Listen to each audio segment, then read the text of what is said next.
આજે વાત કરવી છે અરવલ્લીની ગિની કંદરાઓમાં આવેલી ભક્તોના આસ્થાનું પ્રતીક એવું સગ્રામદેવ મંદિરના સ્થળને. હા, જે તમે બતાવી રહ્યા છીએ એ સગ્રામદેવની જીવંત સમાધિવાળું આ સ્થળ છે, જ્યાં હજારો ભક્તોની આસ્થા સાથે જોડાયેલું છે.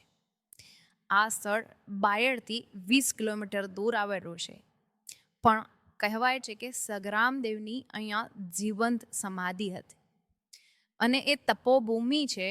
એ તપોભૂમિની અંદર લોકો પોતાની આસ્થા પ્રમાણે જે કોઈ માનતા હોય છે એ માનતા પૂર્ણ થતી હોય છે.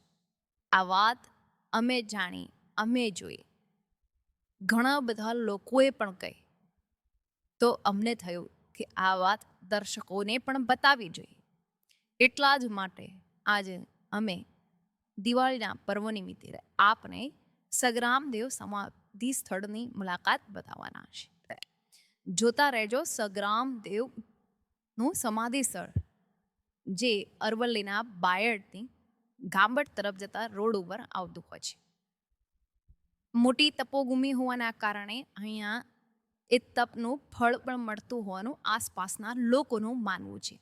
તો બીજી તરફ આસપાસના લોકોની શ્રદ્ધા તે આ સ્થળને જાણીતું બનાવી દીધું છે. આ મંદિર સરસોલી ગામ ખાતે આવેલું છે, સગ્રામદેવ મંદિર. અહીંયા સંત સગ્રામદેવ નામ કરીને એક સંત તપોભૂમિ તપસ્યા સમાધિ લીધેલી છે, જીવતા સમાધિ. લગભગ આશરે સમયનો તો કોઈ ફિક્સ નથી, પણ લગભગ 400-500 વર્ષ જેવી કોઈક વાર્તા છે, જૂની જીવતા સમાધિ છે. અહીંયા પેલા જંગલ ખાતર જેવું હતું અને જે કોઈ બાધા રાખતા હોય એ પૂરી થાય છે.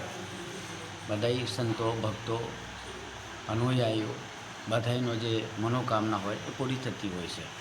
વર્ષોથી પરંપરા ચાલતી આવે છે. અને મંદિરનો ઇતિહાસ, સંત એટલે સંત એક તપસ્યા કરીને પોતાની એક શક્તિના આધારથી જે સમાધિ લેતા હોય તો એની એક પરંપરા, તો એમના જે આશીર્વાદ હોય, એમનું કોઈક મહત્ત્વ હોય, એ દેવતા કરતાં વધી જશે. દેવાનામ અપી દુર્લભમ, એ દેવ કરતાં બી વધી જશે એમનું મહત્ત્વ. તો બધાની આસ્થા છે. આસ્થાના આધારથી સૌની મનોકામના પૂર્ણ થાય છે.